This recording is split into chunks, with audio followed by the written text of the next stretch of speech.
ये है शेर, जंगल का राजा।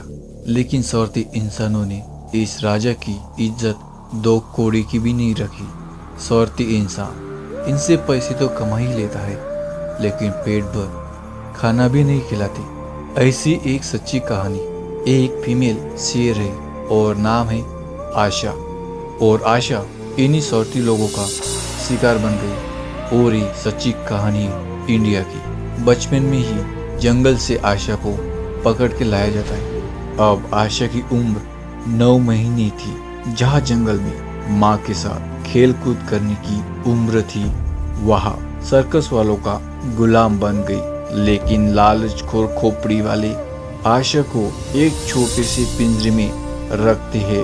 पिंजरे में ठीक से बैठ भी नहीं सकती थी, इतना छोटा था। तो देखभाल करना दूर की बात है। कुछ महीने बाद एक बड़े शेर की पिंजरे में रखा था।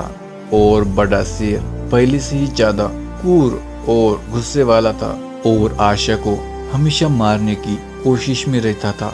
एक तो सही से देखभाल, पेट भर भोजन नहीं मिलता था और ऊपर से ऐसा दूसरा शेर। आशा अब बड़ी ही डेंजर और सीरियस कंडीशन में थी।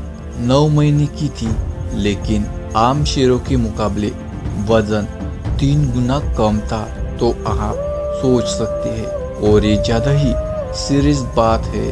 आशा बहुत ही खराब कंडीशन में थी और मदद की कहीं उम्मीद भी नहीं दिख रही थी। जिस शेर के साथ रखा गया था, बड़ा होने के कारण आशा पर हमला कर देता था। कमजोर और छोटी होने के कारण आशा खुद की रक्षा भी नहीं कर सकती थी। आशा को सर्कस वाले खाना पीना भी नहीं देते थे और ऐसे ही चलती। कुछ ही दिनों में आशा हद से ज्यादा कमजोर हो गई। ठीक से चल भी नहीं सकती थी, इतनी कमजोर हो गई। आशा इतनी कमजोर हो गई कि उसके शरीर के बाल भी अब झड़ने लगे थे। सीधी बात कहे तो मौत के नजदीक थी।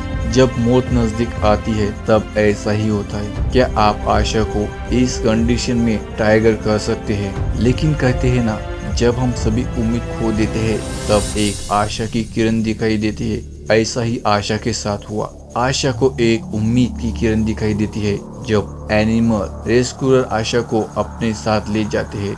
आशा की ये हाल देखकर टीम के सभी मेंबर्स रोने लग जाते हैं, क्योंकि आशा सीरियस कंडीशन से भी अब सीरियस कंडीशन में थी। लीवर डैमेज होने के तागात पर थी। शायद आप भी उनकी जगह होते तो आपके आंखों में से भी आंसू आ जाते। आशा को तंदुरुस्त होने में कई महीने लगे, लेकिन सही देखभाल और प्यार के कारण आशा बच गई। इन ट्रीटमेंट के दौरान आशा का टेक केयर विकी इनसे गहरी दोस्ती बन जाती है। और इतनी गहरी दोस्ती की विकी आशा की हर बात बता सकता था। जैसे आशा को कब खेलना पसंद है, कब नहाना अच्छा लगता है और ऐसे कई बातें। जब भी आशा से मिलने विकी आता था, आशा बहुत ही खुश हो जाती थी और घंटों तक खेलते थे। आशा के जड़े हुए बाल भी अब वापस आने लग गए थे। अब आशा टाइगर जैसी दिख रही थी। आशा को एक टाइगर के साथ रखा गया। ये टाइगर ज्यादा ही अच्छा था और अपना दोस्त मानता था। इतना ही नहीं, साथ में एक ही टब में नहाते थे और पानी एक दूसरे पर फेंकते थे। दोस्तों, आशा के लिए तो एक लाइक बनता ही है। हमारी जिंदगी में भी कभी कोई उम्मीद ना हो, कहीं से तो आशा की किरण आती ही है। जब हम एंजॉयमेंट कर रहे होते हैं तब न जाने कितने एनिमल पर अत्याचार होता होगा। इन बेजुबान जानवरों को रोटी नहीं दे सकते तो कम से कम इन्हें मारना भी नहीं चाहिए। अगर वीडियो पसंद आए हो तो सब्सक्राइब जरूर करें। आपका आभार।